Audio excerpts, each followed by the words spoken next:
Roger's here. Morning, Roger. Hope you're all good, matey. It's also a cold, well, it's not too cold, but it's definitely really, really wet. Here, just outside Taupo. It's been raining all night, like cats and dogs, it has.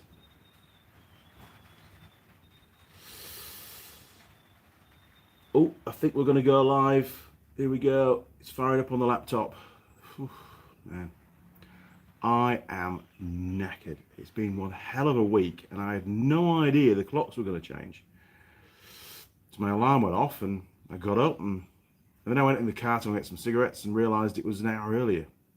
I was very confused. Every time the clocks change, it catches me out. Oh man, I just wonder if we're actually going to get very many viewers around the world this time. Because to them, it's an hour early, isn't it? Oh, we've got 9 viewers. Well, that's enough for me. That'll do. So, what was this week all about? Mike Basansky. Good morning from Virginia. Good morning, Mike. Good to have you on board, sir. Yeah. So this week, what's it all been about? Well, Monday was it was a bad day. Monday was a day I had to underseal a couple of the ROVs. I was a day late, unfortunately, so I had to get them done on Monday. Oh man, and clambering around undersealing ROVs is no fun at all. And there is some good news. I don't have quite so many to do now, but you know. Jim, I'm here and you're early. Morning, Jim. I'm not actually early. It caught me out. New Zealand's clocks went forward an hour. They sprung forward for spring, and it was quite a shock to the system. Simon, yes, it feels like I'm really early. I'm half asleep, to be honest. The clocks changed in New Zealand and caught me out, so that's why I'm here. So my apologies for upsetting your schedules, gentlemen. I don't know. Blame the government, whoever is in charge of springing the clocks forward. Bloody hell, I am really tired, but we'll battle through.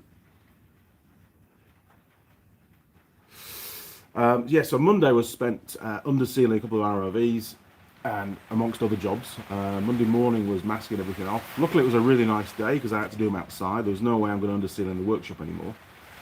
And Tuesday I just did admin work, and Tuesday I did loads of admin work, and I put together all the those front suspension brace kits. They've all gone out now. I suppose I could show you a finished product. It wouldn't take much to open one up. I might do that a bit later on. So Wednesday was putting the ROVs back together, amongst lots of admin work, phone calls and emails and stuff. And then unload the vehicles up on the trailer. And then Thursday morning, bright and breezy, head up to Auckland, and had a couple of deliveries to do on the way up. Collect some more parts for Tool Girl Holly's bike.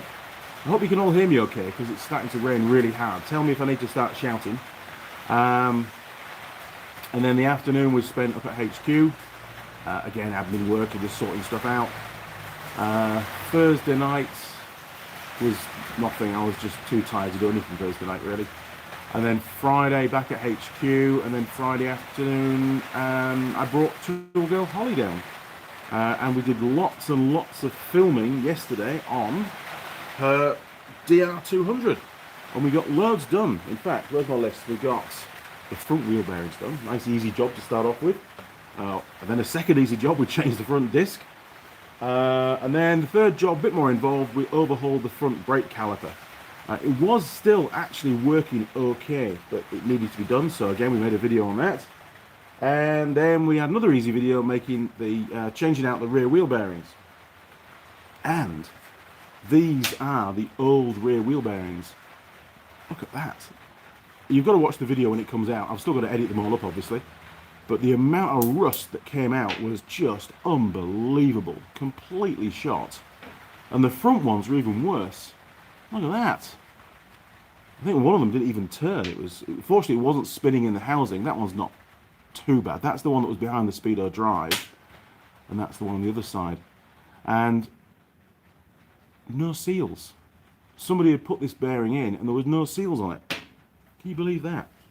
And there's no seal in the hub. There's no separate seal. So no wonder they failed pretty early on. Now then, who else have we got? Oh, Simon. Well, the UK clocks change soon. All right, you'll catch me up soon, Simon. Brandon. Good morning, Andy. Thanks for the sticker. I'm glad you're early. College football game will be a Saturday, starting in a couple of hours. Well, Brandon, we did it just for you. We changed the clocks in New Zealand early. They sprung forward by an hour, so we could just get this live stream out a little bit earlier for you. How's that? Pretty good, isn't it? Well organised.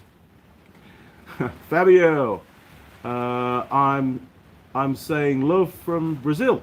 I think it says Brazil. Jim Haynes, we can hear you okay, but the rain is pretty good for sure. It is, and it's probably only going to get worse. When I first came out this morning, it was chucking it down, and I've got lots of videos to make, so it's definitely going to make an effect on the audio, unfortunately. It's always a problem. When I come to re-roof the workshop, I'm really taking into consideration what I can use to help dampen down the rain noise. I might even use some like AstroTurf or something on top of the new roofing sheets. Might work. Give it a try. You know, definitely damp down the noise. Whether it'll cause additional corrosion or not, I don't know. As long as it drains okay, it'll be all right. And if it's plastic or whatever material they use, it should last a fair few years. Osman 471. Morning, Andy, from South East Kent in the UK. Well, good morning, Osman. Good to have you on board, sir. We've got 25 viewers. I was really concerned whether I would get any viewers this morning or not, being starting effectively an hour early for everybody, because it's highly unlikely that you guys outside New Zealand knew that our clocks changed. Even I didn't know. Now then, UK and Weekend Workshop. Those bearings are in better condition than the trailer ones I did a couple of weeks ago. Oh shit, really? Holy moly. I mean, okay, they've not collapsed, but pretty bad. I have another DR200, and whenever I push it in and out of the workshop, the front wheel, one of the bearings is completely collapsed and the front tyre catches against one of the forks. It's that bad and jams. A bit of a pain, got to get it fixed at some point. Oh man, where are we? MG! Good morning, MG. I'm a bit early. Yeah, I know the clock's changed in New Zealand, and I should have told you guys in advance, but even I didn't know. It just caught me out this morning. I got up thinking, man, I'm still really tired, what's going on, but the phone says it's 7 o'clock to get up, so I got up. Now then. Oh my word. Adrian Edhouse. Apparently New Zealand is getting the worst weather in 10 years today. You are kidding me. Oh, man, the audio is going to be terrible. I've got to get Holly to really shout when she's talking on the videos. Muller Volker. Clocks in Europe change on the 25th of October. Well, you've got a few weeks before you catch up with us, guys. We're actually more in the future now than we were before. Wow. Sharif. Hi from South Africa. Well, good morning, Shah. Hopefully I've pronounced your name right. Bajor, Born, I don't think you pronounced the J, do you? Drawn or Born? Hagberg. Good morning, Andy. Have you got Tour morning coffee? Well, I've got some morning coffee. It's in my favourite mug.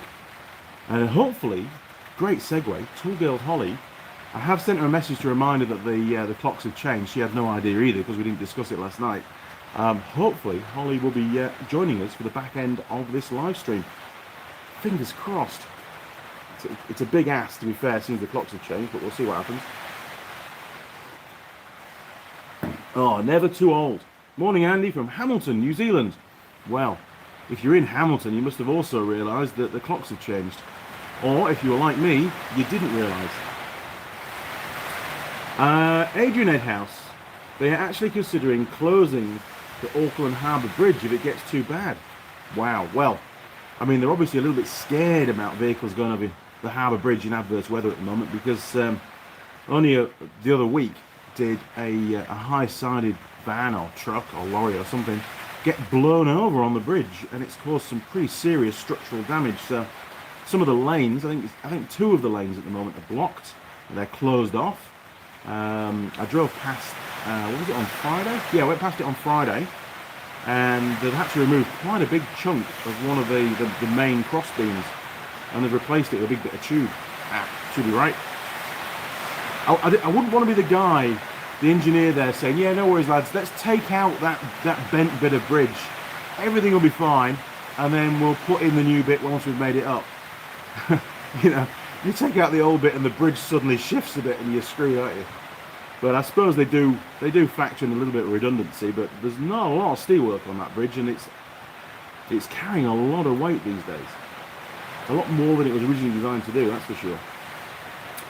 John Dyer. Hey Andy, how are you, mate? Well, actually, John, I'm pretty knackered. I had a long week this week in the workshop and up at head office trying to cram in as much as I could. It was a reasonably late night Friday night getting back home, bringing tool girl Holly down because I had to wait for her to finish work. Fortunately, it was 4 o'clock when she finished, which was great. And yesterday was a full-on day filming work on her DR200. We got quite a bit done. The last video we did, which we only started at about 4:30. Nope, we've got a leak. It's dripping off the fluorescent tube. That's good, isn't it? Yeah, the last job we did was the swing arm bearings. Hang on, I'll go and get the swing arm. There's a spoiler alert.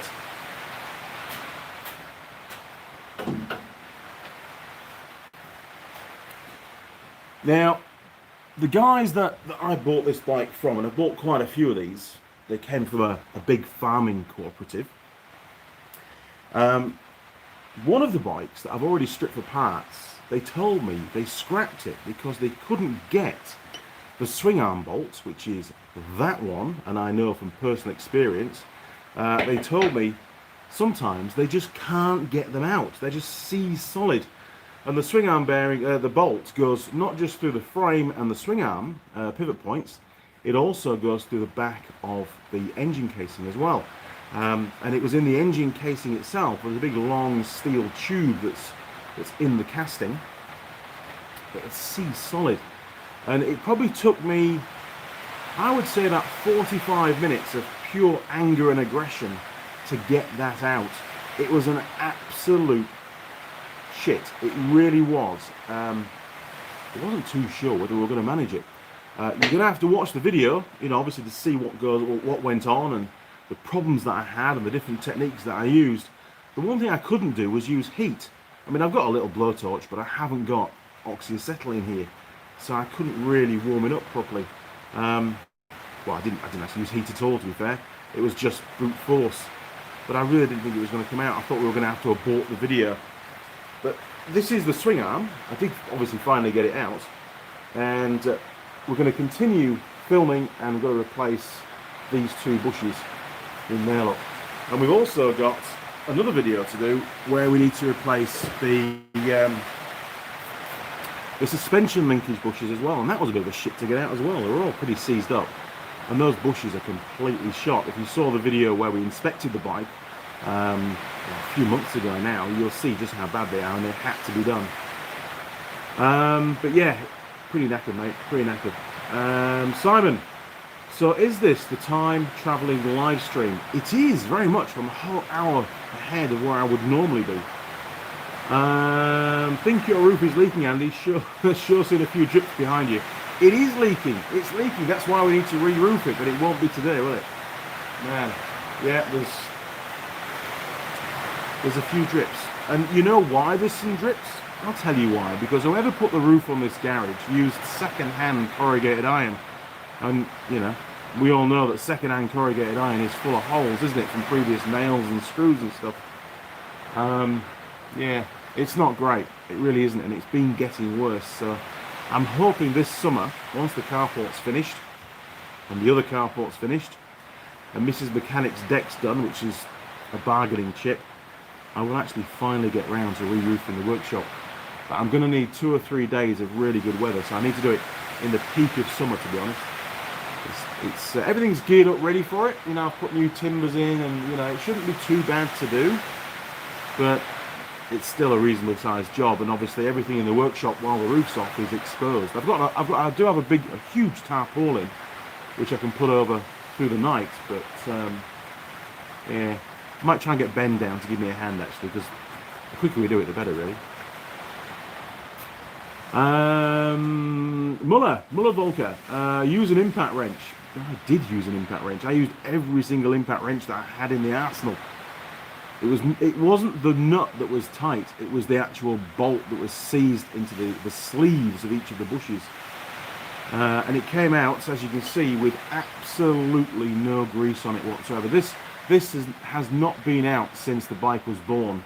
It's about 4.5 years old, and you know, it's a shame the factory didn't put any grease on it, isn't it? It would have made my life a lot easier. And I'm not too sure if this is bent. It doesn't look bent, but I'll chuck it in the lathe and I'll clean it up.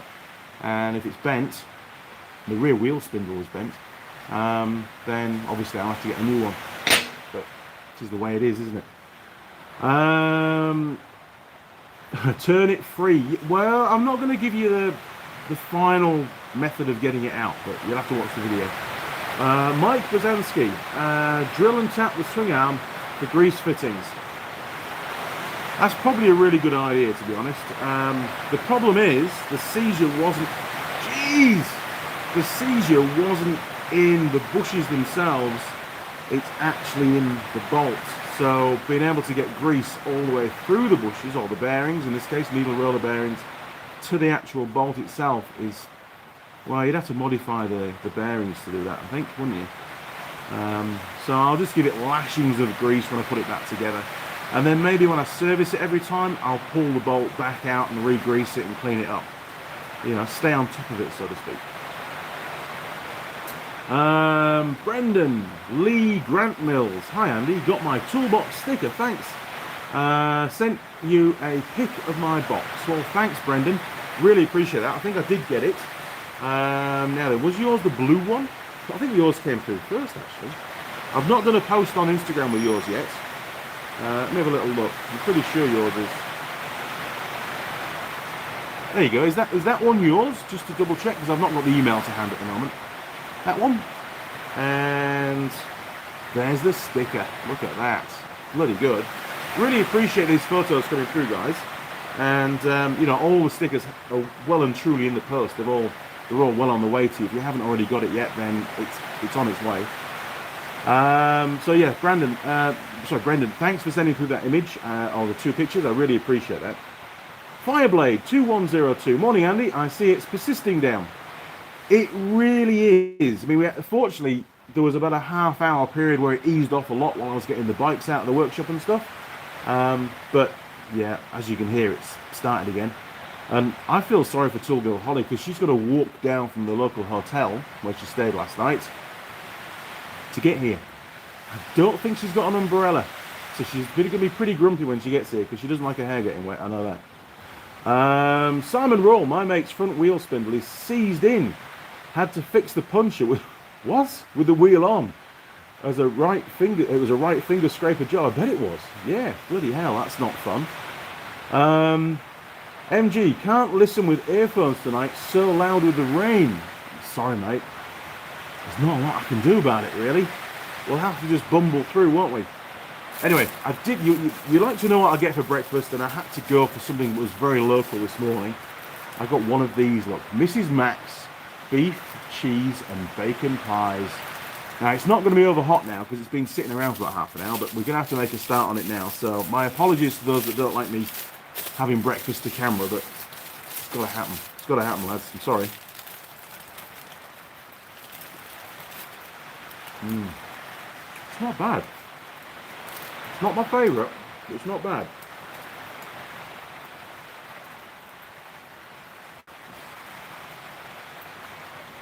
Cheers, Brian. Yeah, wet t-shirt competition. Free. We're gonna have to. Oh man, nearly choked to death. Yeah, I'm gonna have to. I mean, she's got a big raincoat. She'll be alright. I'm sure that the shirt won't be soaked through. Holly looks great anyway. She doesn't need to wear a wet t-shirt. She looks fantastic. Mike Bazansky pie. Look at that. Nice. So, luckily I swept the bench last night. So, we took a look at the bearings that we swapped out yesterday on the DR. That's one of the front ones, I think. Rear brake shoes, that was another video. And well, when we were doing the job, Holly spotted a little bit of lift. As you know, you get corrosion and stuff, and the bonding fails. A little bit of lift on the old, you know, the friction material, and it was just sat a fraction proud of the actual shoe itself. So we give it a bit of a yuck, and there you go. Look, classic corrosion causing the bonding to fail.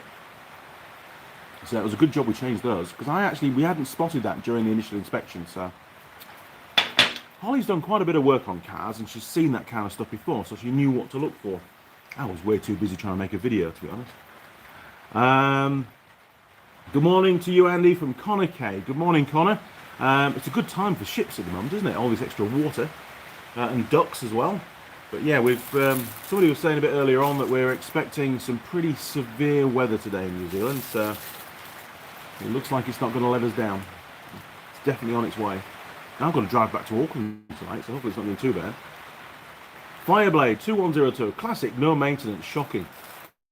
I know, and the problem is, these bikes are used or they were used in a commercial environment. You know, I mean, you've got a whole health and safety stuff going on. And from what I've seen on the ones that I've purchased, there's some horrific problems with them. And it's just standard. I mean, you know, even not from this particular user group, you know, farm bikes in general tend to get ridden into the ground, literally. And they only get taken back to a dealership for repairs. That's if they go back to a dealership. They might even try and fix it themselves, which is probably even worse. You know, really bad condition. It's not in a safe state to be ridden at all.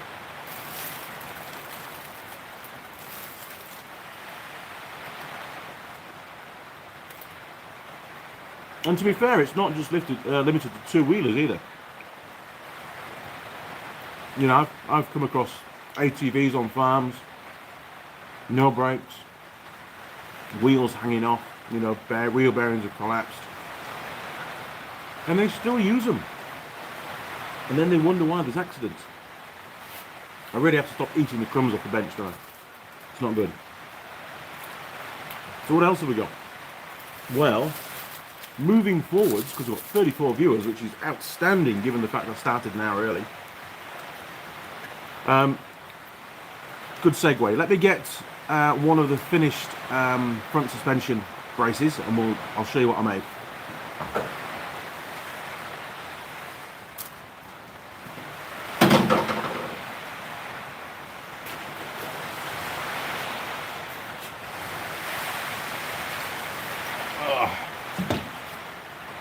Right, so this one, they're all packed, so I need a knife, hang on.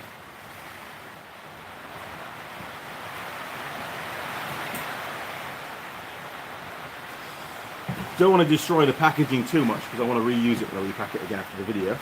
So, jeez. Just bear with me, people, just, I don't know, listen to the rain for a minute.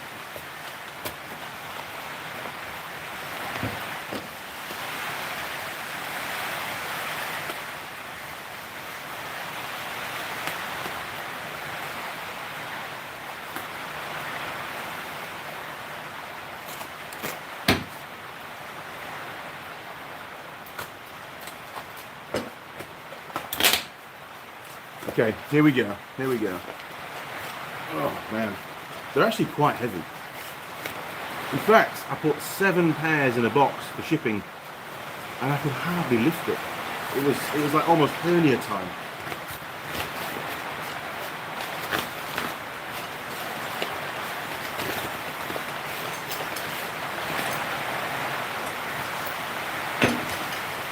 Right, just chuck that over there out of the way. Right, so here you go. This is the final kit that needs to be fitted. So that's the brackets there, look. You can see there we've got a little spacer, some more spacers down this end, and then we've got these little outer plates, and there's obviously the countersunk M6 as well. So I'll try and speak up because it's getting quite loud. And these are the larger bolts for the top of the shocks, and obviously the original mount on the chassis there as well. These are just additional support for it. So yeah, it's what is it? That top plate there, look, that's the front plate as it sits on the vehicle. That's 10mm, and this one is 12mm. And those spaces in there are also 10mm. So the overall thickness, which is absolutely critical, is 32mm. And these little outer plates, which sit, basically there's a roll on the original plate on the chassis, and these just sit in there. And these are also 3mm. So that's another additional 6mm of steel, which is actually thicker than the original on the chassis as well. So it's proven. I know that these work. And the brief was that the kit could not involve a welding installation. It had to be a bolt-in. So there you go, done. And to make 14 of these kits took me bloody ages. And they have to be obviously exact because some of the bolts line up to original bolt holes on the chassis as well. So there's no room for any kind of error. Oh man, right. Jeez, I reckon each one probably weighs, I don't know, 8 or 9 kgs. Pretty heavy. Right, pie time. Hang on, pie time.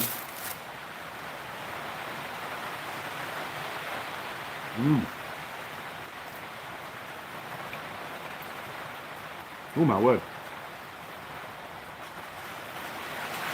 Take a monkey. Whoa! Good old pie for brekkie. It's not bad actually. Then comes good old Billy to get things going. Yeah, we've got coffee. There you go. What else? JKS, morning to you. Yes. Oh, jokes. Good morning, Taker. UK Weekend Workshop. You have mentioned in the past that Holly is in the trade. Is she on the tools where she works or another area? She was for a few years, including her apprenticeship. She was working for a company up in Auckland that basically, you know, did up old muscle cars. So it was a really interesting job that she had. And she learned a lot doing that. It's really good. Because she was working on the old stuff, and that's the things that you really sort of learn the basics on, isn't it? Because they're kind of basic vehicles. So she enjoyed that a lot. But eventually she got out of that. And she then started to work for a parts company, aftermarket parts company, that retails as well to the public up in Auckland. And she did that for I think a year, maybe a year and a half. And now she works for Ford. She's in the parts department at one of the Ford dealerships in Auckland. And she's done that for quite some time. And she does a great job. She's becoming quite knowledgeable on that kind of stuff. And she does enjoy it. She also enjoys being back on the tools. And that's one of the reasons why she comes down to the workshop, and having her own project bike is perfect. It's really good. And she works on her own car as well, which is nice. Where are we now? Oh my word. We're running out of... I can't keep up. Hang on a minute. There we are, look. Ken Pickerel. Hey Andy, greetings from Indiana. Good morning, Ken. Good to have you on board, sir. We've got 43 people and 18 likes so far. That's excellent. John Dyer, hit the thumbs up button, folks. Yes, thanks, John. Appreciate that. Mike Bosansky, have you ever used those electronic torque adapters that fit between a socket and a regular ratchet? Any good? Yes. Hang on.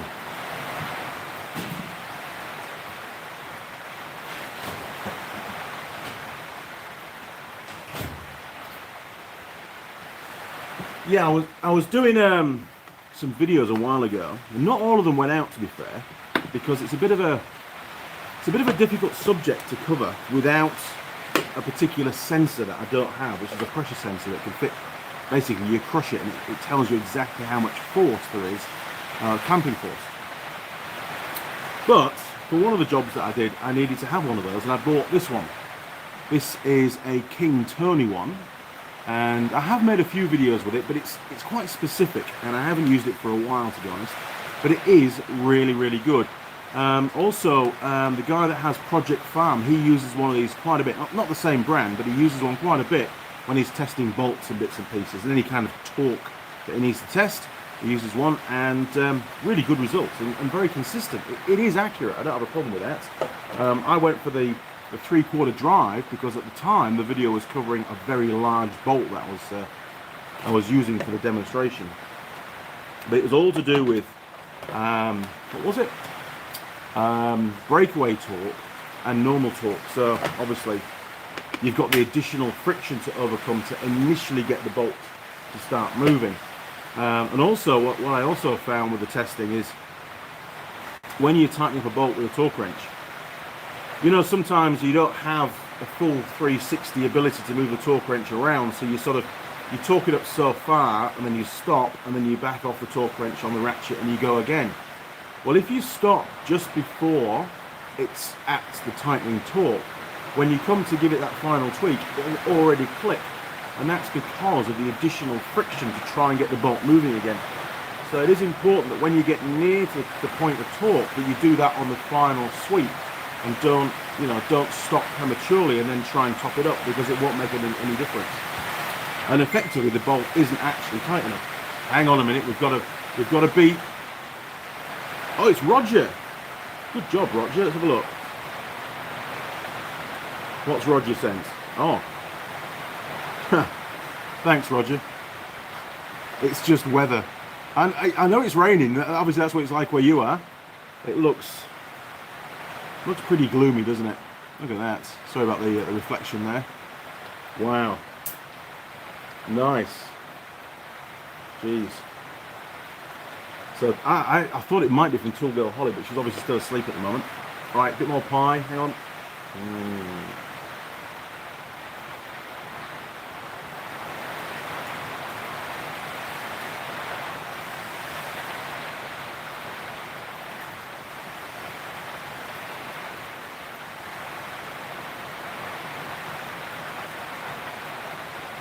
The 498, cheers Jim, the 498 shank air hammer does wonders on stuck bolts. That's the one of the tools that I don't have. I've never owned one actually, is an air hammer. I did make some inquiries earlier in the week. Eric O's got one that he calls Big Nasty, which is Astro brand, which is a copy of, God, I sound knowledgeable now, don't I, of Chicago Pneumatics. Couldn't find any Astro suppliers here in New Zealand. Wanted to get one pretty quick, but did find a Chicago Pneumatic importer. So I sent them an email and said, hey, have you got one? How much can you sell me it for? And I can pick it up on Thursday when I'm in Auckland. Never got back to me. Terrible, isn't it? Terrible customer service. So I might have to give them a call next week. But I do need to get one. And yeah, potentially, there's no reason why, with a been, perseverance, it wouldn't have got this out. But I tell you now, with the magic hammer, I was smacking the living daylights out of this for quite some time. In fact, I'll get you the hammer and show you what happened.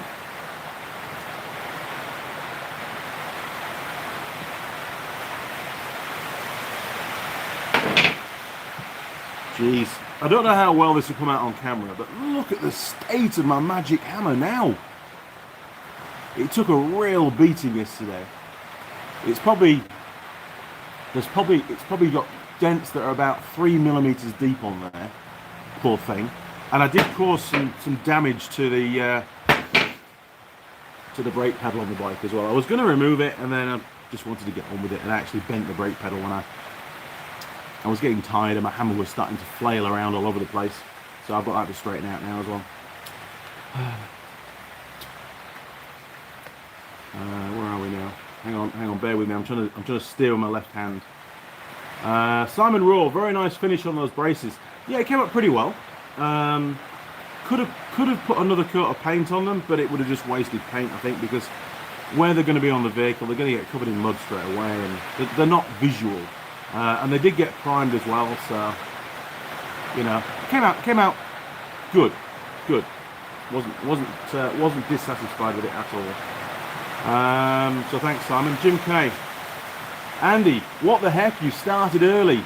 Yes, I did, because the clocks changed in New Zealand. They sprung forward by an hour. I didn't realise. Sorry, chaps. If I had realised, I'd have let you know in advance. My fault. I don't think Tool Girl Holly even knows yet. I'm sure she's still fast asleep. Now then, Skofab, it's 5 a.m. It's 5 a.m. Damn it, Andy. Sorry, mate. I am sorry. The clock's changed in New Zealand. It's not really my fault. I should have said 9:30, shouldn't I? pushed it back an hour, but damn. John, you'll have to show one fitted. John, I can't because they fit onto a brand of vehicle that's not allowed to show on the channel. It's all I can say is it fits an ROV.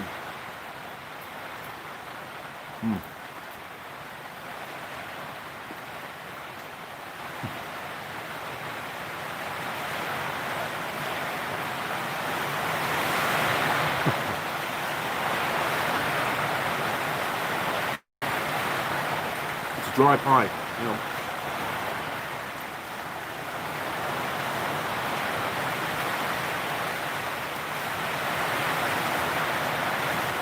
Oh man, that one was so dry going down. Not quite like the BP pies, I'll give them that. BPs are much better. Right, Scofab, good morning Andy. Good morning Scofab, good to have you on board mate. You've got 42 viewers at the moment, which is fantastic for a live stream. It's one of mine anyway. I was watching one of Erico's the other day and he had about 1,500 viewers. I just can't compete with that, it's just it's crazy, isn't it? Richard Smith, morning Richard. Now that Andy, me and Kel are watching. You're kidding me. Kelski. Morning, Kelski. Hey. Good to have you on board, guys. Hope things are working out for you. Just for the rest of you guys, good friends from the UK from a long time ago. Alan Cook. Hi, Andy. Is my stickers... Alan, you're always asking, mate. If the only stickers that are available at the moment are the ones, the toolbox stickers. Wow, it's really chucking it down. The only stickers available are those toolbox stickers. If you'd sent me an email with your address, I'd have put one in the post to you. That's the way it works. And they've all gone out, those that have asked for them. Scofab, is that static or rain I hear? It's rain, it's absolutely... Oh, we've got some more drips. It's hammering it down, it's finding every leak in the roof. We've got water dripping off some of the fluorescent lights, some off the beams, onto the bench. There's quite a big puddle over there now. Oh, today is going to be a fun day for filming. Scofab, yes, sorry, it is definitely rain. Roger Heap, sending picture to Messenger looking towards Invercargill across the estuary. Oh, thanks, Roger. That's where the picture was from. I'm way behind on the comments, sorry, chaps. Brendan Lee Grant Mills, the wife was looking at me as I was shouting about my toolbox being on YouTube. Good man. Great toolbox, by the way. Awesome. MG, thanks for the sticker, Andy. It's good for my DIY toolbox. Pleasure, absolute pleasure, no problem. And, you know, if I do a different sticker in the future, maybe I'll do a similar thing again. Who knows? But, no, it was not a problem at all sending those out. I enjoyed doing it. Weekend Workshop. Just for reference, Yorkshire has a light dusting of snow already this autumn winter, last week. Wow. They do say in New Zealand that we're going to have a really hot summer here, which probably isn't abnormal to be fair, but they said, you know, it's going to be pretty damn hot. So I'm looking forward to trying to get some aircon in the garage. But once the carport roof is up, it's going to actually stop the doors, the roller door and the other door, having the sun directly on them, because they get really hot in the summertime and I have to have them down for filming. So having it sounds weird, but having the carport I think will help to bring the temperatures down in the workshop a little bit until we get the aircon put in. But, I mean, how cool would it be to have an air-conditioned workshop? That's one level up, isn't it? Jim Haynes, yes, the CP717 is what I have at work, and it's great. Had it for over 10 years. The Astro 4980 is a good copy, and I have one at home for road service. Yes, I think the CP717 is what I actually asked for a quote for the kit rather than just the tool itself, but they didn't come back to me, unfortunately.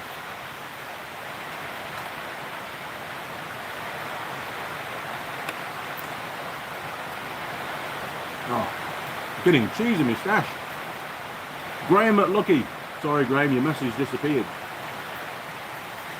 Wow. Okay. I've caught up with the comments. I can finish with pie.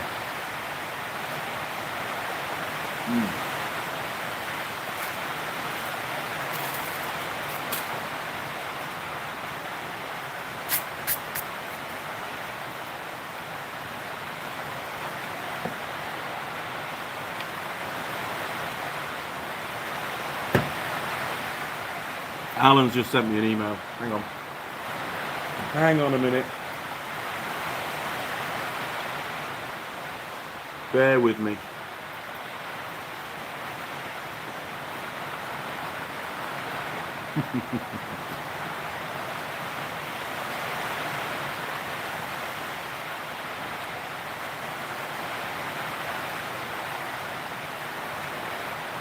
Is my stickers ready? Alan, I need your address, mate. Oh, there we go. You've got on the second email. Right. Okay, Alan. I know the deadline passed over a week ago, but I'll see if I can get Mrs. Mechanic to send you a sticker. How's that? Just because it's you, mate, and you are so persistent. I'll see what else I can throw in there for you, because you're obviously very keen to get your hands on one of those stickers. Right, where are we? So, that engineering project is finished for now. However, I did get told, on the day I was packing them up, I got told I need to make another batch. That's another week's work, it really is. But I also got another engineering project coming, which is to make some of these. Now this is going to be a much quicker job, fortunately, but I've got to make 100 of them. And these are a bracket that holds a front-mounted number plate onto a three-wheel, I'll call it a motorcycle. It's like a scooter, but it's got two front wheels and one at the back. Pretty popular in Europe, so I believe. Quite a few brands over there like that. And in New Zealand, the way that the bikes are registered on the land transport system is that we make it possible for people with full car licenses to ride them on the road. In actual fact, you can't ride them on a motorcycle license because of the three wheels. The way that the legislation is set up here is the importer has to choose one or the other. You can't have both. So because there's a lot more car drivers out there, importers tend to opt for the car license in a means of trying to expand the marketplace and sell more bikes. But the downside is because they're registered as a car, or in the LE2 category, they have to have a front-mounted plate, and the number plates are the same size as the ones used on cars, so they're pretty big. So I have 100 of these to make, so I've got to make a little jig so I get all the angles right and stuff. I've ordered all the steel for next week. That's not pie, is it? No, it's just I've run out of ink. There we go. And then for another one, I've got another 100 to make for a different model of the similar kind of vehicle. So overall, in the next few weeks, I've got 200 of those brackets to make. Honestly, there is no rest for the wicked, is there? Oh, Skullfab just sent through a super chat. That's what it's called. I don't get them very often, so thank you very much. 2,000. Holy crap! I can go on holiday. Bloody hell! Cheers, mate. I wasn't expecting that. Is fantastic. Buy some beers, mate. I will. I'll definitely. I'm sure. 2,000, whatever they are. Is it yen? Japanese yen? Is that what it is? I think it is. Japanese yen. 2,000. Buy some beers. Skullfab, really appreciate that. Thank you very much. Made my day. You have. It's not often I get a super chat come through. Simon Roll, does the three-wheel bike rhyme with Viking? Lol. No, it doesn't. It's a completely different name. Totally different name. Mike Bazanski, Skullfab making it rain, yeah. Raining yen.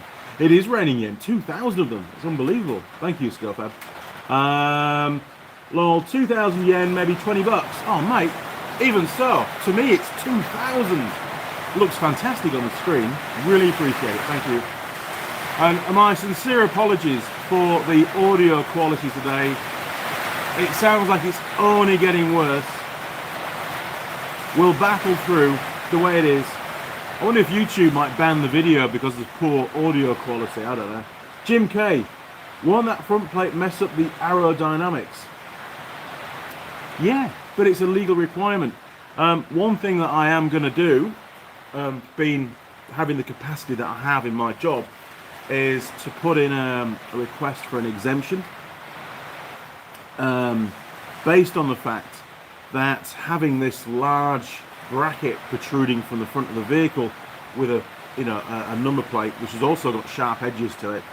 From a pedestrian perspective, it's probably a hazard. It's not a great idea. So maybe I can get an exemption put through moving forward at some point in the future. I haven't got time to do it yet. And then we won't need to fit these brackets anymore, which would be good, because it does detract from the look of the bike quite a bit. Doesn't affect the riding or anything, but it just looks a bit weird. And the daft thing is, quite a few people take them off, and the police don't really understand the category of vehicles, so they don't know whether it should or it shouldn't. Now then, Brian Graham, CP717, wow, just looked it up, £608 here in York. I think I will stick to the same methods as you use.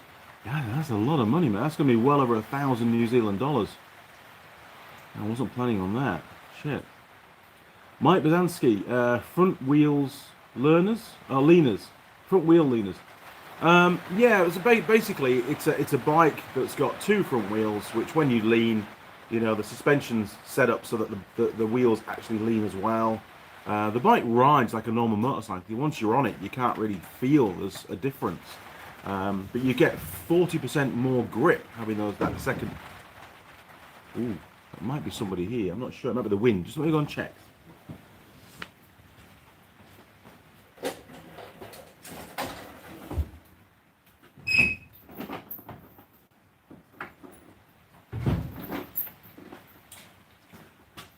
No, it was just a big bit of wood banging on the side of the workshop because of the wind.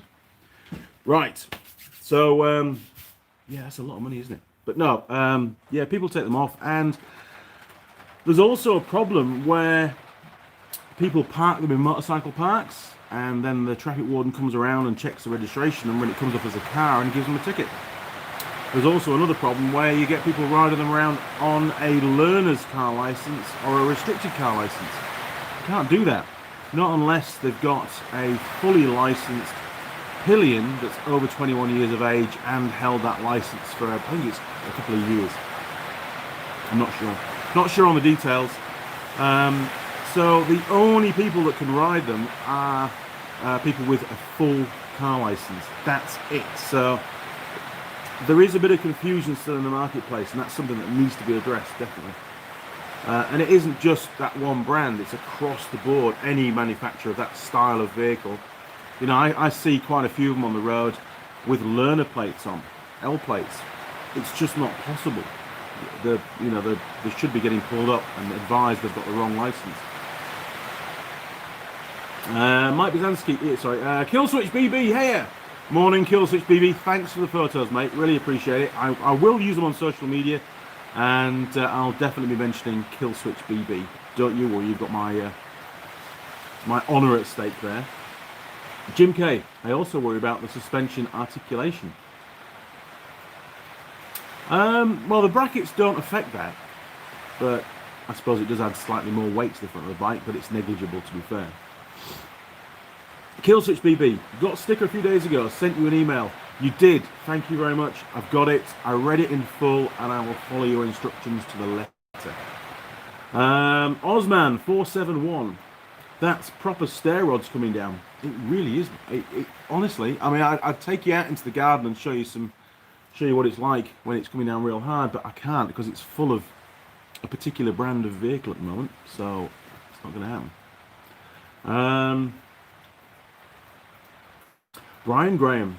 Do you remember they took off the front number plates off the UK, the motorcycles years ago because they were deemed to be dangerous? Well, they were, because they were put across longitudinally on the front mudguards, and they were like a knife blade to any pedestrians. I mean, clearly that is clearly dangerous, not a good idea at all. So I can understand that for sure. These sit across the front of the vehicle. Because that's how a car number plate would be, not along the guard, or the guards, because it's got two front wheels. But I still think I've got a good case to get them, get an exemption on them. And it'd be great if we could, because it cuts down on costs and that kind of stuff, and the bikes look better and they're safer as well, in my opinion. So I will definitely pursue it. I just need a little bit of time to do some research and fill out the form, send some money in, basically. Jim Haynes, the Astro 4980 is about 260 to 300 here in the US. Hey, that's not too bad. That's a lot cheaper than the other one. The what was it? The Chicago Pneumatics one. Yeah, CP. Yeah, yeah. We don't get that many of those tools over here, to be fair. They're not a common air tool. Scofab, could you make a sticker of the number plate and apply it to the front? Good idea, but unfortunately not, because there's just not a big enough surface area that there's not actually much bodywork on them. Most of it's headlights and indicators and stuff. There really isn't anywhere to put the number plates, and unfortunately here in New Zealand there are no aftermarket number plates allowed. They're not legal. You have to use the government produced number plates. That's it. So you can't make them smaller like you could in the UK. You can't use sticker number plates like you can on like sports cars and stuff in the UK. You know, the old MGs and stuff will put them on the front bonnet, wouldn't they? You just don't get that over here. If you do see it, the driver's likely to get pulled up because they're so rare that it's like a red rag to a bull to the cops. One thing you do come across, actually, thinking about it, is the old black number plates with the silver lettering, a bit like on Alan's CB750. That's got one of the old New Zealand plates. You do find people getting that style of plate made up for a more modern vehicle, and again, that's illegal. But again, they sort of get away with it. And believe it or not, a number plate, the condition of the number plate is not part of a warrant of fitness here in New Zealand. It just has to have one so you can get the number plate to write down on the warrant sheet. If it's bent or discoloured or half of it's missing, or cracked or whatever, it doesn't really matter. It's not a warrant thing. It's only a police thing. Now then, where are we? Scofab. Well, damn. I know. Jim K. I would be getting a lot of tickets. I can't stand the sight of a front number plate. Nah, I'm with you, Jim. They look odd. They really do.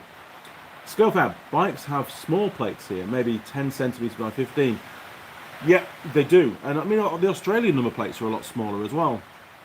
And they also vary in size. Probably a similar requirement as in the UK, where I remember on the motorcycles, it was very grey. I mean, we had a lot of plates made up smaller for our ATVs and motorcycles and stuff, because a full-size plate would easily get damaged in an off-road environment, so we just made them a lot smaller. But how small can you go? There was no sort of fixed dimensions. It was just, it had to be able to be read from a certain distance, if I recall correctly. So get your binoculars out. I can read it fine, no problem at all. And I never got pulled at once for having a smaller than standard number plate on any of my motorcycles in the UK. And there's many people do that kind of stuff, and the cops don't seem to mind too much. They sort of tolerate it, or did while I was there anyway. Simon will know about it. Simon Roll, them 3-wheel bikes, is that 4 sets of fork seals when one seal fails? It's got 2 forks on either side, so the wheel only has 2 forks on one side of the wheel, and quite a strong hub assembly or boss at the end of the forks that they all clamp into. One of the forks isn't hydraulic normally. It's just like the rear. I think it's the rear one. Is just a guide, a slider. It doesn't have any hydraulic fluid in it, so if the seal was to fail, nothing's going to leak out, and the only problem would be that moisture would get in. But yeah, I suppose it should be rebuilt at the same time. So you'd have 4 fork seals, or 4 forks to rebuild, 2 normal hydraulic forks and 2 just really basic internals, and the seals. So it is a bigger job, but these bikes tend not to cover huge distances, and they tend not to have a huge life expectancy either. They're only really a large scooter. Mike Bazanski, and they tend to spend most of their life just in the cities, so the forks, they're not exposed to dirt and grit and grime like a dirt bike would be. Now then, Mike Bazanski bought 2 old bikes back from Japan to the US and had to fabricate up an adapter to fit the US plate. Yeah, you would have done. Definitely quite different. Simon, UK have a fixed size and background spec now. Do they? Well, I dodged that bullet. I was living it up while it was, where you could play around with them. And did they make them any smaller for bikes, Simon, when they revised the dimensions, or have they gone back to the original large number plates on bikes? Graham McLucky, have you seen the Yamaha Nexin? Yamaha Nexin. The name rings a bell. Hang on a minute. Nexin. Where are we? Images. Right, Yamaha.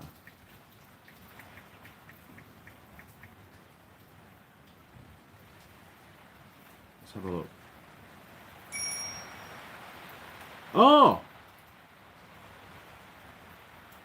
You mean the Nikon? Yeah, the Nikon. We've got them here. The Yamaha Nikons, yeah. Very popular in Europe. Well, I say very popular. They seem to be quite more. The most popular in Europe is, I think Europe's the biggest selling market for those.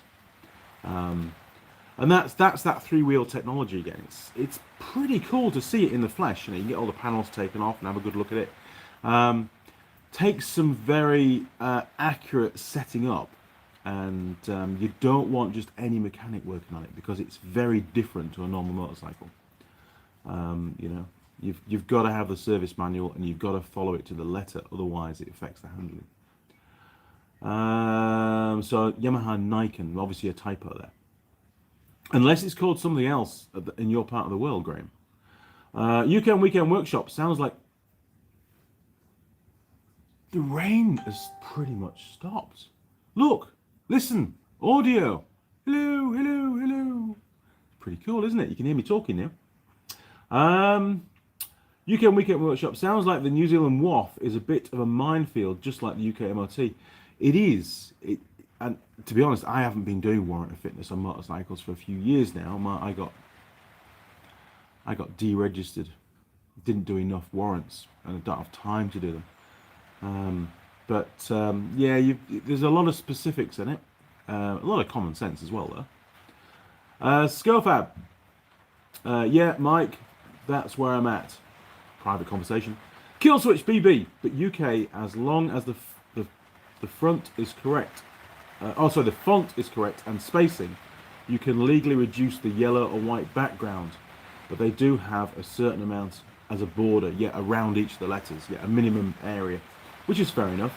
I remember one lad at school years and years ago. This was not number plates, this was L plates, and he bought his L plate, which is obviously in the UK was a white square with a red L on it, and he cut out the red L, so there was no white background at all, and just mounted the red L on his bike, and of course he got a ticket. He didn't seem to appreciate that the white background was there to highlight the red L, because realistically you could hardly see it after that. Jim K, do you have any seat time on that 3-wheel bike? I have not ridden one yet. Yes, I have, and they are awesome. Obviously you can tell that the front end of the bike has more mass. That goes without saying because there's a lot more bits and pieces there. But surprisingly agile and actually quite good fun to ride. I think it would make a pretty good sort of touring bike where you're covering long distance roads. Not massively twisty little tiny back roads, but sort of mountain main roads would be good, long sweeping bends and stuff. I think it would be pretty cool for that. I mean, the people that I know that have ridden them as well have all come back and said, fantastic machine to ride. The biggest problem is, on that bike here in New Zealand, you've got to have a full motorcycle license to ride it. Basically, we've decided to change it from the default car license to motorcycle license, because the last thing you want is a novice or just a regular car driver who's never ridden a motorcycle before going out and buying an 850cc motorcycle. I mean, it's basically is a motorbike, just got an extra wheel, and then zooming off down the road on it, because chances are they're going to have an accident and hurt themselves. So safety had to come first. and we decided to make it a full motorcycle license. So at least the people that were buying it would have previous experience of that kind of vehicle. But yeah, they are really good. But the biggest problem is question: why would a motorcyclist buy a three-wheel bike? Why not? Why would he not buy a two-wheel? And the idea behind it was because there's 40% more grip at the front, it's a safer vehicle for the road than a standard motorcycle, which it is. The stats prove that. But it's the look of it. You've got to get beyond the look and actually get in the saddle and ride it to feel the benefits. And I think there's a lot of peer pressure amongst groups. You know, if you've got a group of biker friends, who's going to be the first one to sell his GSX-R 1000 and go and buy a Nikon? Because all his mates are going to go, why are you buying one of those? That's not a real motorcycle. But it is. It, to all intents and purposes, the only difference is you've got more grip. And that can't be a bad thing. Now then. Oh my word, there's loads going on here. Mike Bazansky, Skofab. I spent almost 5 years stationed in Yokosuka. Riding in Japan is a blast. I've never been to Japan. I'm really looking forward to going. Simon Roll, 228mm by 178mm. Man, you are an accurate guy, I'll give you that. Okay, I actually don't remember what the original plates are. I do have an original motorcycle rear number plate somewhere. Don't think I've thrown it away. It's probably in a box in one of the sheds somewhere. That does sound smaller than the original ones, to be fair, but I could be wrong. Skofab, yeah, Mike, real nice roads. I'm up in the mountains of Shinshu. Oh man, you're gonna get me to pronounce that. Nango-ken. Nango-ken? Nago-ken. Nago-ken. I can't pronounce it.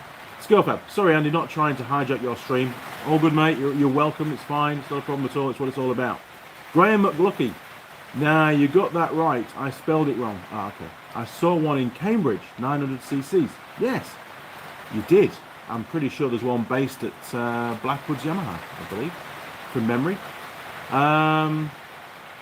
Smallville. Our clocks don't change until Halloween, so the kids don't go trick or treating in the dark. Ah, okay. Mike Bazansky, I have an off-road sidecar mounted to my KLR, and it's a hoot off-road. I bet it is. That'd be great fun with that.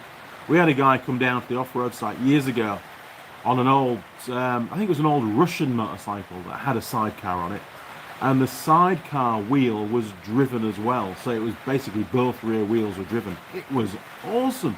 He was taking it to some really amazing places.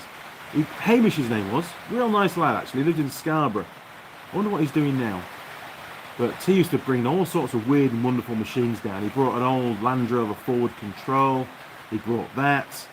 Yeah, honestly, it was a pleasure to have him out on site. It was a real daredevil with the places he would go, that's for sure. Machine NZ, morning Andy. Damn, 60 minutes late. Not your fault. Well, actually it is, isn't it? Because the clock's changed, but you probably didn't realise, like me. It was a real rush job getting everything ready this morning, I must admit. Kill Switch BB, Robin Reliant. Funny. Skofab. Also, no helmet required for three-wheelers, at least here in Japan. Yeah, that's... I think in New Zealand, if they have handlebar controls, you have to wear a helmet, but you don't have a seatbelt. That's basically the nutshell, which is pretty obvious to be fair. And you should be wearing a crash helmet. And the rain started again. Damn. Skofab. Also, no helmet required for three-wheelers in Japan. Sorry. Oh, hang on. It's giving me the pronunciation. Let's try that. Nagoya. I'm not saying the other half. Oh man, I've already made it visible as well. Can I get rid of that? Remove. I'm going to remove that one. Sorry, mate. Jim K. Here in my states, you have to get a special license for three-wheel vehicles. Wow. It's not the same as a two-wheel motorcycle license. If you have a three-wheel license, you aren't allowed to ride a two-wheel legally. Oh, that just makes it overcomplicated. Let car drivers ride them. Jim K, it's harder to get a two-wheel license. Ah, okay. So you have a lot of trikes over there then if they're not, if they go get a two license. Scofab, you're welcome anytime. We'll give you the grand tour. I would like that. That would be great. I will keep you posted. I'm sure I'll be going across to Japan at some point. Don't know when. Obviously not for the near future. Machine NZ, did you get my stickers? Good segue. Yes, I got your stickers, and I'm going to let Tool Girl Holly open the envelope. So it's here, ready and waiting, and I'm hoping that Holly wakes up because she is completely unaware of the fact that the clocks have changed, same as I was. I had no idea, to be honest. No idea at all. But she's not messaged yet, so we'll keep trucking on. 9:38. So we've been going just over an hour so far, haven't we? Yeah. Okay. Simon, that Russian bike will have to be a Ural. It could well have been. That rings a bell. Yeah, good fun. Scofab, I killed it. Sorry. It's all right, man. Machine NZ, rough weather here in the Naki this morning, but blue skies now. Well, that's good to know. Hopefully it's going to head this way because I'm going to be filming again like I was yesterday, all day today with Tool Girl Holly. And it has quite a detrimental effect on the video's audio when it's as rainy as this. So, but what can you do? I mean, you know, long term, when I re-roof the garage, I'm probably going to put some kind of AstroTurf on there or something, and that's going to significantly reduce the noise. But you can only go so far, can't you? It's just one of those things, unfortunately. And if you're a dedicated supporter of the Andy Mechanic YouTube channel, which all of you guys are, I'm sure you can cope with a little bit of background noise.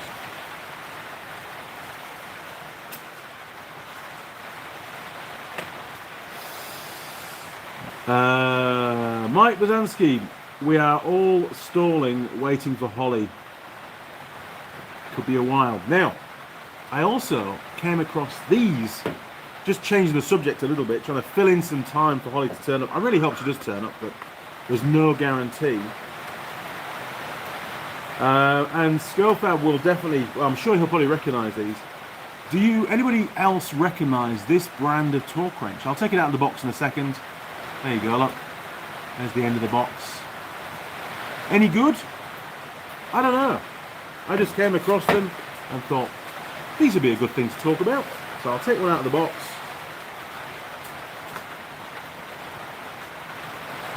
There you go. So it's Toinichi, and that's the part number on the side there, look.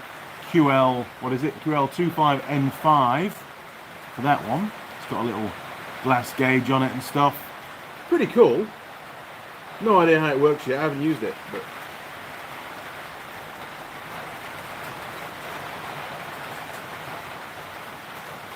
oh yeah. Oh yeah.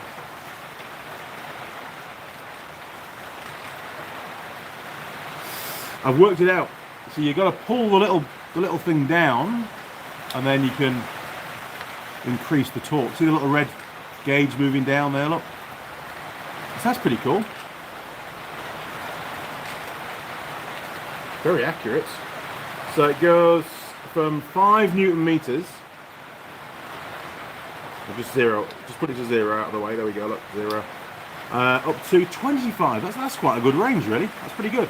And it's 3/8 square drive is that one. And I have another one. Bear with me. This is the box for the larger one. There, look, same brand. And there's the end of the box.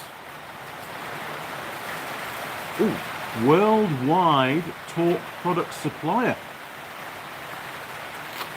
It's a click type torque wrench, it says. And there it is in the box. Very nice. Similar style.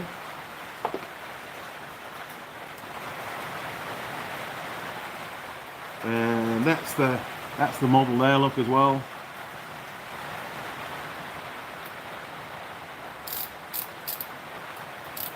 Ooh, this one's bi-directional.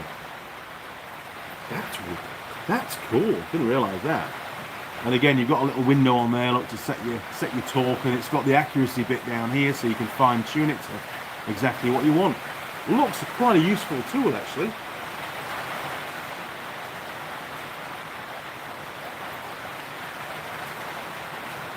Oh, there we go. Look.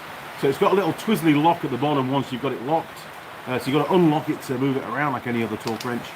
And then you can set what you want. Once you've got what you want, just twizzle the lock and away you go. Imagine good.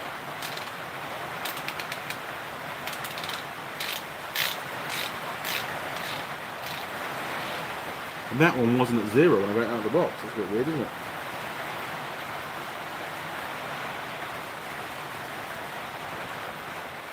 Okay, that's cool. Right. I haven't even looked at these until today. So it's a QL50N. There you go, look. Looks pretty cool. Don't quite know how far it goes up to this one though. We'll have to have a play with it, hang on. So from 10 Newton meters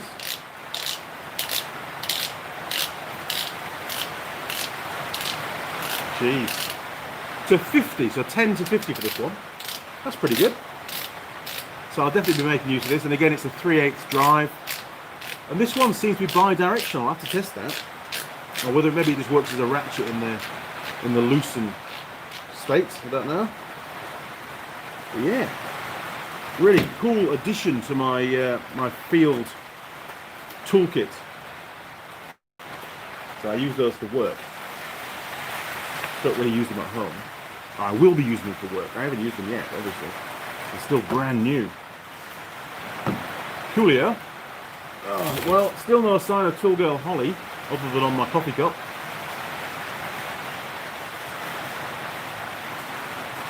Oh, that's good. Still nice and warm. Good.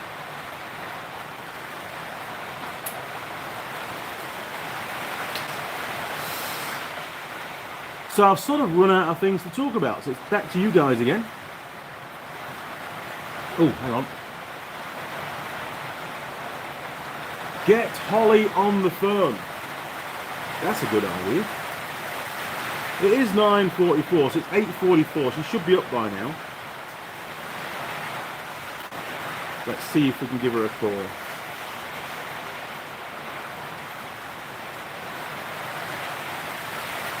Got to find her first. Hang on. Probably through contacts. 2G.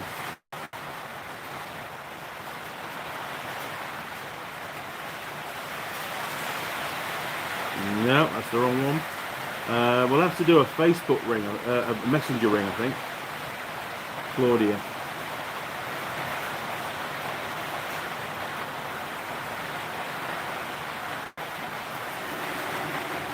Alright, I don't know if you can hear this or not.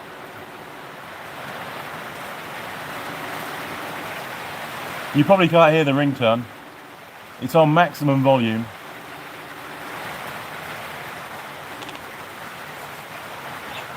Hey, morning! You have to shout really loud because it's raining hard. Everybody's wondering why. Did you know that the clock's changed? Because I had no idea.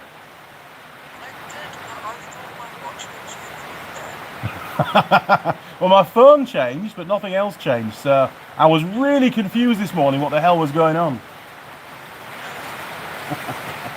It's also raining really hard. Are you going to get wet or do you need picking up? You're going to get wet. Okay. All right. Any idea roughly what your ETA is going to be?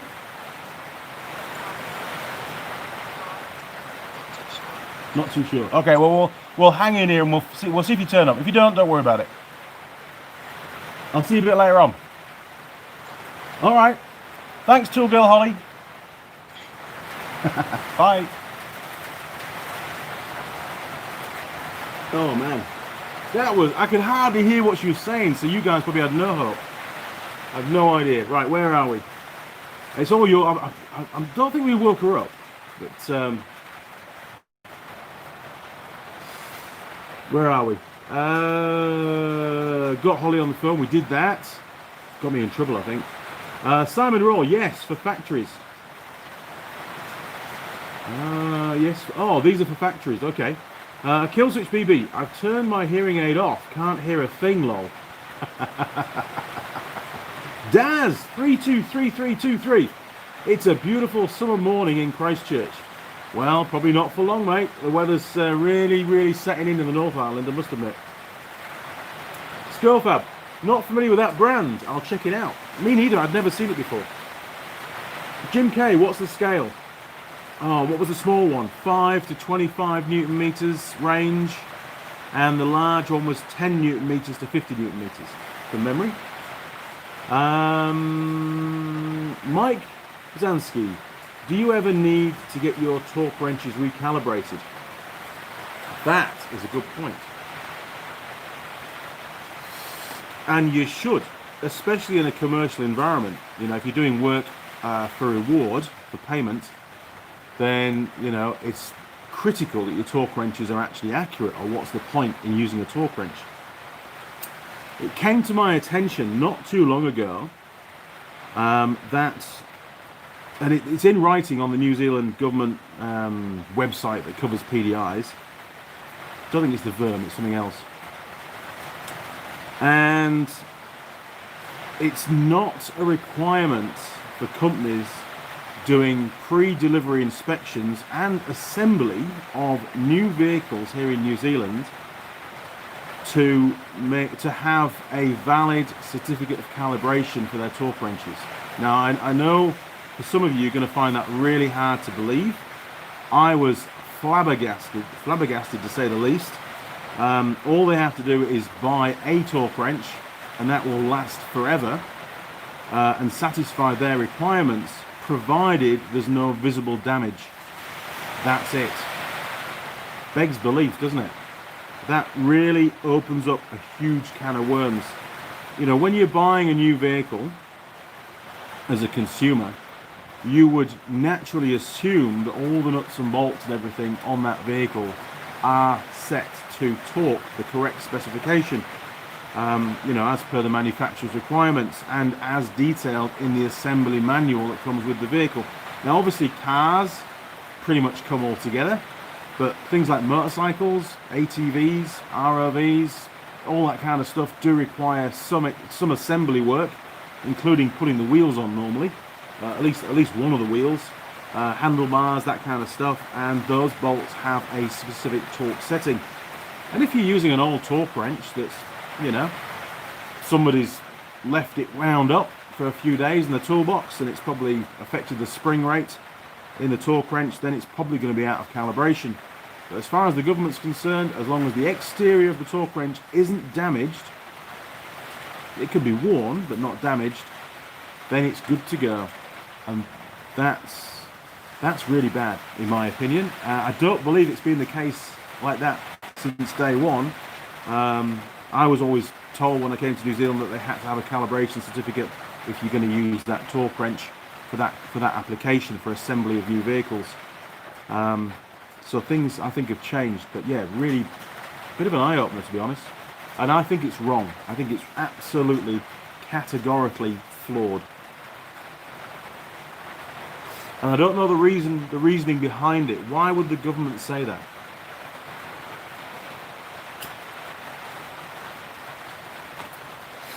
You know, whenever I go into a workshop, that's one of the things that I ask to see.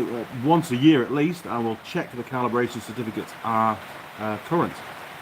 And if they're not, then I do insist that that workshop has them calibrated and to email me the new certificates.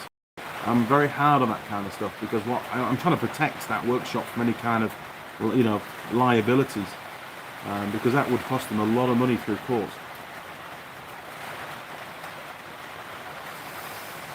Scofab, my junk's not that fancy. I'm very fortunate. I do have some pretty nice tools. Not a huge range of tools, but what I do have is really good. I like what I've got. I do. Oh my word, there's loads more. Simon, very high-end wrench. They get used a lot in manufacturing for repeat use, so they can maintain the calibration with high levels of use. That's good to know. Not that I'm going to use it a lot, but you know, good gear. I'll look after it. Jim K, I really enjoy using my digital Tech Angle torque wrench. I don't have one of those yet. That's definitely on my wish list. I manage okay with what I've got at the moment, but a lot more cylinder head bolts, especially the stretch bolts, do require an angular setting. So at the moment, you know, you just do what you can with a standard wrench, but I will get one day for sure. Graham McLucky, it's raining really hard in Huntley. I hope it's not like this on the tanker tomorrow. I don't know, maybe it'll blow itself out by tonight. I don't know, there's a lot, if it's going to continue like this for a few days, there's going to be a lot of floods around here. That's for sure. Even in my workshop, by the looks of the floors, well, down this end of the workshop, that's the worst part of the roof. It's soaking wet. It is. It's not good. Jim Haynes, how do you come about to get those 2 torque wrenches? Well, they don't belong to me. They are a part of my field service repair kit, toolkits that I keep in the ute. I just thought it'd be interesting to show them to you guys and try and get some more information on the background, which I've got, thanks to you guys. Very helpful, actually. So they'll be going back into my ute before I go up to Auckland. Rose Ironworks, evening Andy, how are you doing, sir? Well, I'm not too bad. It's not cold, it's just really noisy with all the rain, and some of the rain is making its way inside the workshop, which is not ideal. It's mainly on the old side, the old roof, which is on the right hand side, as you call on that side. Yeah, we've got a really wet patch down here. There's a few drips landing on the benches as well. Actually, one big drip actually making its way as far as the tripod now, so that's not good. There's another one down there that's been there for years, and I think there's one behind me as well. People keep saying this, keep seeing drips going down. So yeah, it's definitely raining in the workshop at the moment. It's not good. Simon, my dad tells me the torque wrenches on the ship he works on get calibrated every year, but just sit in the store and get used once in the blue moon.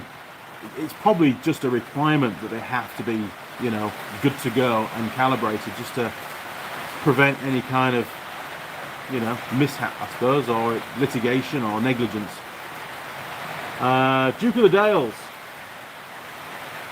Sorry, Duke of the Dales, I've got a little blue arrow on top of yours. There we go. Duke of the Dales. Hello, Andy. Hope you're well. I'm good. I'm actually starting to wake up a bit now. I was really tired this morning because of the clocks jumped forward an hour here in New Zealand, and I didn't even know. Scofab, what's the model numbers on those wrenches? We'll have another look. Hang on. Because I can't remember them, and they're not on the box. Oh, I didn't see them on the box. Okay, so the small one is QL25N5, I think it is. Yeah, QL25N5 for the small one.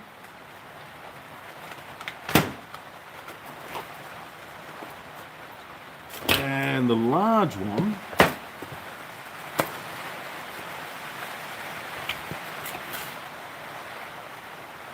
hang on a minute. Oh, wrong side. What a plonker.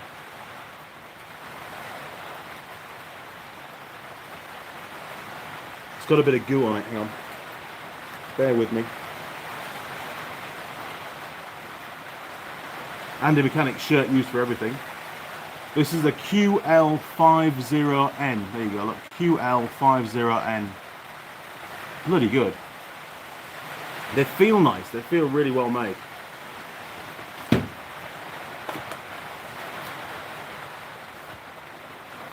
Don't have the calibration certificates for them though. Must admit, they weren't in the box.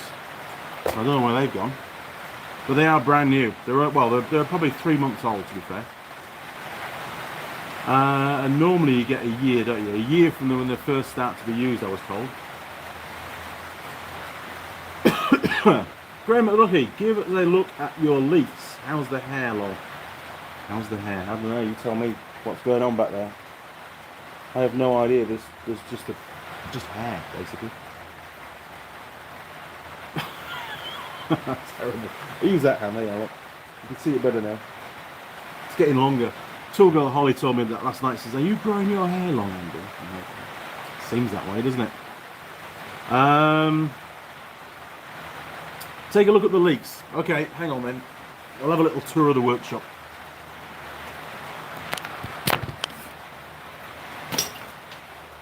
Right, there we go.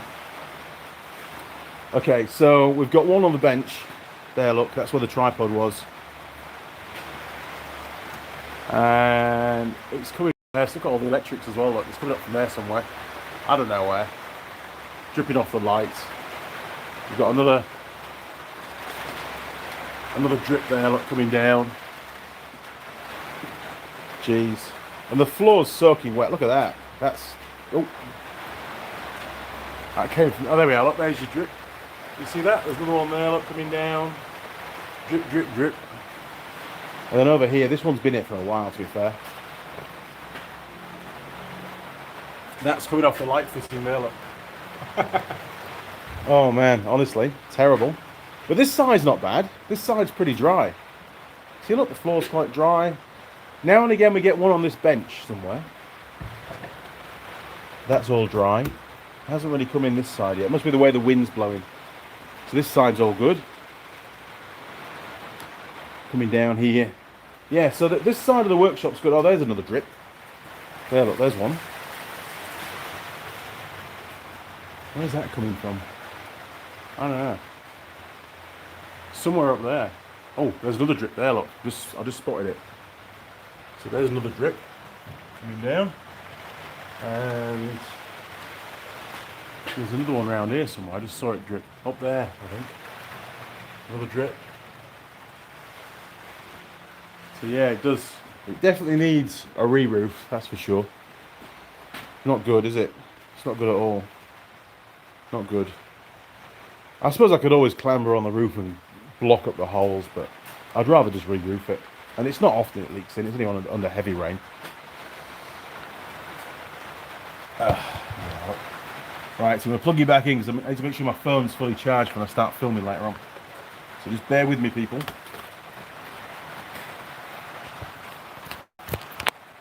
There we go. Oh. What are we up to now? Where are we? 46 viewers, 31 likes, and we've been going for nearly an hour and a half. So Tool Girl Holly needs to step on it. She's going to get in this live stream.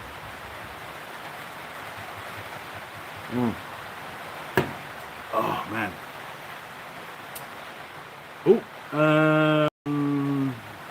Oh, here we go. UK Weekend Workshop.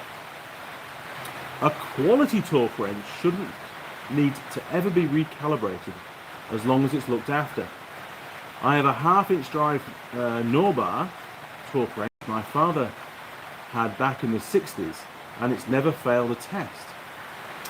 I think I have a Norbar. Hang on. I think it's a Norbar.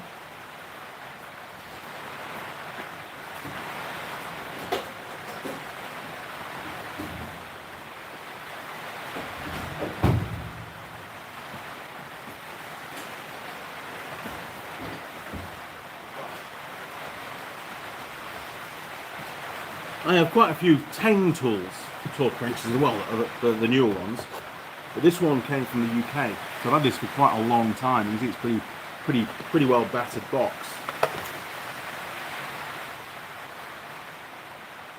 Yeah, that looks like a Norbar. Is that the one that you've got, or similar? It's not really focusing. Oh yeah, look, it's not really focusing that well. Now this one was calibrated back in 2010. Well, that's the sticker that's on it anyway. There you go. That was when I was working for a motorcycle shop somewhere. Yeah, look, yeah, Norbar. A Norbar 100, I think it is. That's pretty good. It's never failed me. It works. Whether it's calibrated now or not is a whole new matter. But, you know, when I'm doing retail work, I just use one of the new Tang Tools ones. But I can't get rid of this, and, you know, maybe I'll get it recalibrated at some point. But yeah, good bit of kit. Do like it. It's amazing. Today's turned out to be talking about torque wrenches. Mad Max 2. Hi, Andy. I asked you a month ago what you would do. What would you do? Keep the ZX12 I own, or buy a ZZR 1400? Yes, I remember that. You said keep the ZX12. It's big enough, lol. I had a run on the ZZR 1400 and decided to keep the ZX12. Wife felt the same. Cheers. Excellent. That's fantastic news. Yeah, I'm pleased that you've got to ride the bike that you're looking at buying. You should never buy a motorcycle just on the way it looks. You've got to ride it to experience the bike. And yeah, good to hear that you've decided to keep the one you've got. You know, you certainly get to know a bike over the years a lot better for its handling, and I think you end up being a safer rider when you're on your original bike. When you switch to a new bike, the dynamics change a little bit, and for a period of time, you're not going to be quite as safe on that bike as you would have been your old bike. I think that's my take on it anyway. Skullfab, I'm seeing them around the same price both. New Zealand dollars, 200 each. Wow, really? Jeez. I will definitely look after those. That's not cheap for a torque wrench, is it? That's quite a lot of money. So obviously a good quality torque wrench. Jim K. That was some good looking lumber. It is. Rough sawn, it looks like. It is. It's for the carport. And I brought it in here so it stays dry. It is exterior timber. It is treated, but I just don't want it to warp. It does seem that the fast grow timber here, the softwood timber here in New Zealand, it tends to warp some of it, and then it makes it difficult fitting it. I'd rather get it fitted dry, and then it's all bolted into place, and it sort of stops it warping, really, I suppose.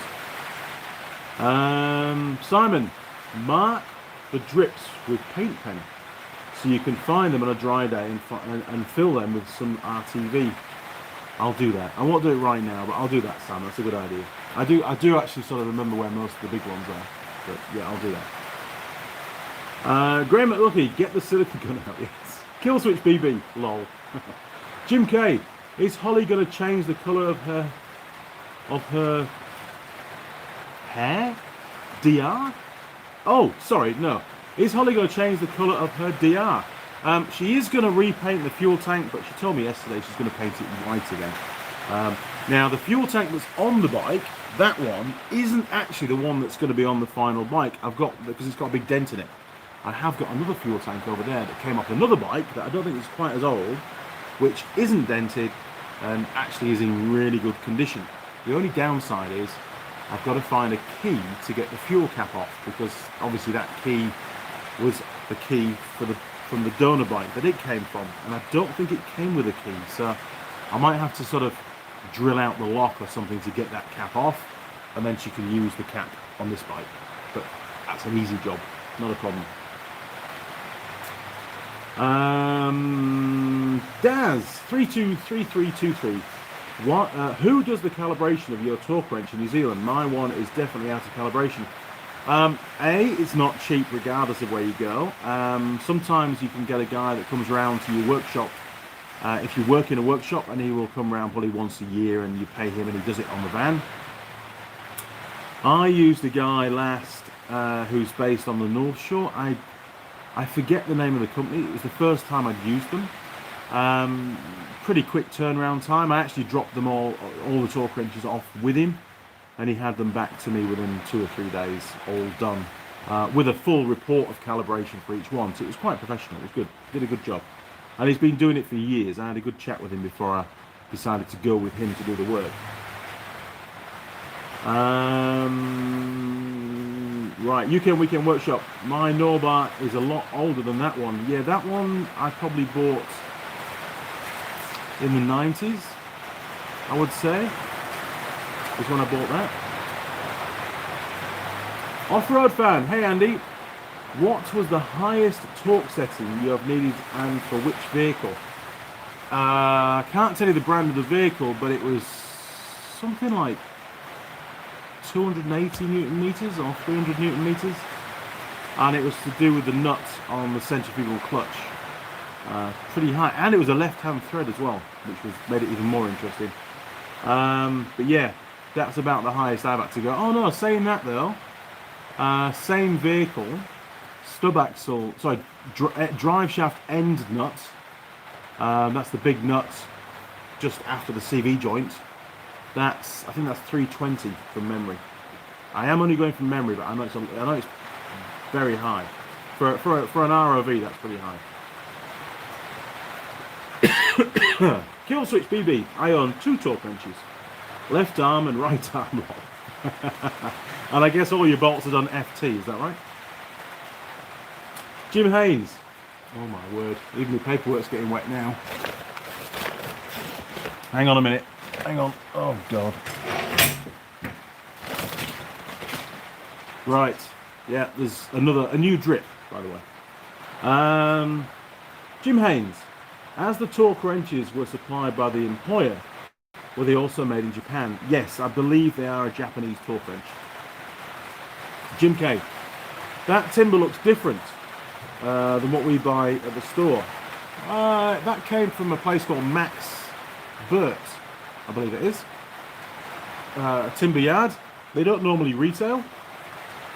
I twisted their arm, and significant saving on buying it from like your local DIY kind of Mitre 10 B&Q kind of place. They tend to put a huge markup on timber, and it seems to be slightly better quality as well. I'm very happy with it. Jim K, there we go. UK Weekend Workshop. You must be brave to be planning to have 2 tool girls in the same place at the same time when Holly's bike is ready. Just think of what they'll get up to. I know.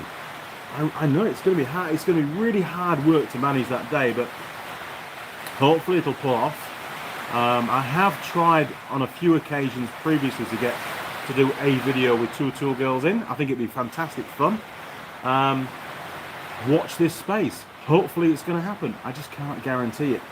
But yeah, seeing them both riding the bikes off-road together, get the GoPros on, should be a good laugh, shouldn't it? I think so. Tonichi Tools made in Japan. Yeah, it pretty much looks like it's got made in Japan somewhere on it. I'm sure I read it somewhere. Okay, still raining real hard here. I'm not sure if Tool Girl Holly's going to make it. Apologies. I think the fact that the clock's changed combined with the adverse weather, she's probably waiting for a little break in the weather to get here. It's going to take us about 5 minutes to walk to the workshop. So she's going to get pretty damn wet if she walks in this weather. I might have to go and pick her up. Skillfab, yeah, sorry. Jim K, people really need to torque their lug nuts. I have taken some off that were definitely over torqued. ATV lug nuts that were over 100 Newton meters. Yeah, I mean, normally around about 75, 85 Newton meters for most ROVs. But, you know, ATV is probably a little bit less because the vehicles are not quite as heavy. But, you know as well as I do, Jim, just look it up. Look in the service manual. It's probably even in the owner's manual as well. You know, that kind of stuff you need to know. And it's not hard to get it right. Simon, here we go. So did you ever get some JIS screwdrivers? Not yet, Simon. It's on my list. I really, really, really do need to get some. And it would be a great compliment to my arsenal. But I haven't yet ordered any. I feel bad now. Thanks, Simon. I will get some, I promise. I definitely want to get those on in my arsenal for sure.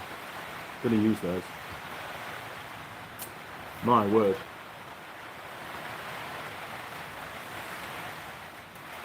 Oh. So we've been going an hour and 38. How long should we wait? You tell me. How long do you want to wait for Tool Girl Holly to turn up? Because I don't mind too much, because I can't start filming the videos until she's here anyway. What else can we talk about? I think we've exhausted torque wrenches. Although I did buy a 10 Tools bi-directional torque wrench to do that left-hand thread on that ROV a while ago. Rose Iron Works forever, lol. I can't sit here forever. I've got stuff to do. Jim K, Tool Girl wet t-shirt contest. Yeah, we've already had that, Jim, and that's not going to happen on YouTube. Sorry, mate. UK Weekend Workshop. Based on those torque settings, you've only worked on toys. Yeah, okay. I mean, I suppose on the four-wheel drives and stuff, I've done higher torques. But you know, I was talking really currently. But and the Unimog actually, the Unimog was probably the highest. But I didn't torque the nuts up. The guy that came down to fix the gearboxes in the portal axles, the reduction hubs that run up down the back of down the ends of each axle. That's got a pretty hefty nut on there. I know that. On the top gear, where the nut that goes onto the half shaft, it goes down to the diff. That nut's ridiculously tight. I remember him getting a big bit of scaffolding bar out. So that was definitely FT when he did that one. Sorry, UK Weekend Workshop, my highest was over 1,000 Newton meters, and I've used torque multipliers a few times. 3/4 and 1/2 inch drive. Yeah, I don't have a torque multiplier. They're actually very expensive to buy to get a good one. And realistically, I don't really have a use for one. I've got torque wrenches that go up to the torque setting that I need, so probably not going to buy one, but could be a nice thing to have, but probably wouldn't use it very often. Kill switch. Laughing my ass off at Jim. Good man. Simon, Teng do a nice angle wrench. Yeah, I think they do. I haven't bought that one yet, so I haven't twisted Brandon's arm to give me one, that's for sure. Maybe one day. Who knows? But the link with Teng Tools is going to be there for many years, I'm sure. We get on very well together. Rose Ironworks. Andy, I noticed your welder still has the blue 32 amp C-form plug on it. Do you have to make an adapter for New Zealand sockets? P.S. I'm UK Sparky. I wondered if they used those sockets there. They do use them here.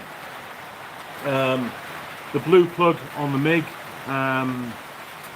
that will fit into some of the sockets that I've got here. Now the wiring behind the socket is by no means up to spec. That's going to get replaced. If you ever watch the video of me putting in the box, the distribution box, we were in lockdown at the time. I wasn't able to go out and buy the right size wiring, so I just used what I had just to get the whole thing up and running. It can be an easy job to swap the wiring across to the right size, and to be perfectly honest, until we get the main power supply put in the workshop, which still hasn't happened, any changes within that consumer box are futile anyway. It would make no difference. The wiring currently for the workshop is minuscule in comparison to what it's going to get, so it's all going to get reviewed and replaced when the time comes. When I do MIG welding here in the workshop at the moment, I've rigged it up where I can unplug the rest of the supply to the workshop and run that off an extension lead off the house, and then the MIG, and only the MIG, runs off the current supply to the workshop, and it works a lot better that way. There's no volt drop because of all the lights and stuff. It works okay. For this kind of project, it's not a problem. For doing the big beams, the big steel beams, then yes, it's not ideal, but it's still good enough, I think. I can get enough heat penetration and stuff to get good welds. And I mean, let's face it, there's a lot of weights now on those beams, not just the roof, but all that timber that's hanging up there, all the new racking that's against the wall, all that weight basically is, well, most of it's been supported by the beams that I made and the brackets and bits and pieces that I welded up, and it's fine, it's not a problem. Hasn't fallen down yet, anyway. So yes, Rose Ironworks, you can get those sockets here, not a problem. Scofab, got to get some stuff done this morning. Catch you later, brother. Cheers, Scofab, and thanks again for the super chat. Do really appreciate it. We'll definitely buy some beers with that. And yeah, thank you for all you've done. Appreciate it. Jim K, what does the week ahead look like? Well, the week ahead, back up to Auckland tonight. Got to get Holly home. In the office tomorrow, back home tomorrow night, so quite a bit of driving in the next 24 hours. I've got to bring another ROV down with me tomorrow night, together with some steel I've got to go and pick up, so I can make a start on making these. They haven't got all the steel in stock, so I've got to pick the rest of it up the following Friday. So I'm going to go back up to Auckland on Thursday morning, and then back home again on the Friday night with all the steel. So again, I've got to bring the trailer back because it's all in 6 meter lengths, so it'll all be sat on the trailer. And then the weekend will be spent under sealing it is actually the last ROV for now in this batch, and fabricating these brackets and doing a live stream, and maybe I'm hoping get a video done on the CB750 on the front caliper. We'll have to wait and see. The poor old CB750 has certainly been put on the back burner for now, that project. I'm still waiting for the electronic ignition components to turn up, and the new ignition coils. I've got a few of the other bits and pieces, and I'm still waiting for a couple of new condensers to turn up. So things are in the pipeline.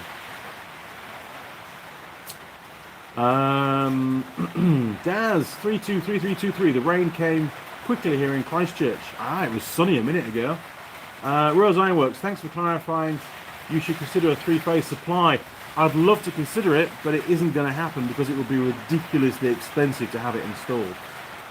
Plus, I don't have anything three-phase. But yeah, I agree with you. Three-phase supply will be the ultimate. But I don't think I need it. I can manage without. Kill Switch BB, Andy, it's been awesome as always, but the missus is up early in the morning. NHS, catch you later, buddy. Yep, no worries, Kill Switch BB. Thank you again for joining me. It's been a laugh as always, like you say. And well, catch up with you next Sunday, 8:30 a.m. And let's hope the clocks don't change again, eh? See you next time, mate. This message is held for review. Haha, Christchurch. What's wrong with that, YouTube? I don't see a problem with that. Mike Bozansky, do you eat a lot of lamb there? No, not really. I don't mind lamb chops every now and again, but it's not my go-to meat, to be honest. I think most of our lamb is exported anyway, to be fair. It's not particularly cheap here, and we don't get the best cuts, that's for sure. Jim K, please put out a community post if you change the live stream time. Yeah, of course I will, Jim. I don't think I'm going to change the live stream time. It's 8:30 a.m. on a Sunday morning. The only reason why it seemed to be different today was because our clocks changed here in New Zealand. So that's not going to happen again for about another 6 months. I'll try and remember when that happens and give you all a heads up. So my sincere apologies that the live stream appeared to start at a different time today. Just the way it is. I got caught out. We all got caught out. Machine NZ, off now, Andy. Thanks for the stream. No worries, chaps. Appreciate you being here. Dying. I'll catch up with you next time. Definitely. I think, in reality, we're probably better off signing off, all of us signing off now, to be fair. I don't think Holly's going to get here. The weather isn't letting up. And I think it would only be gentleman-like to go and pick her up in the ute to save her getting completely soaked. So, I'll let you all get off. I'm going to finish my coffee and then go and get Holly and get lots more videos made. Alright, crew. I'll see you around and, well, until next time. And before you go, don't forget, if you haven't yet got your official Andy Mechanic mug, you can get that from Zazzle, and there's a link down the bottom in the description. And also, last thing, if you want to really help the channel, just do a post on your social media, share the love, get the channel out there. There's plenty of people yet that haven't found the channel, haven't watched any of the videos, and who knows, they might find them also entertaining and interesting too. Alright guys, thank you again, thanks for all the comments, really appreciate it, and until next Sunday, see you around, cheers, over and out.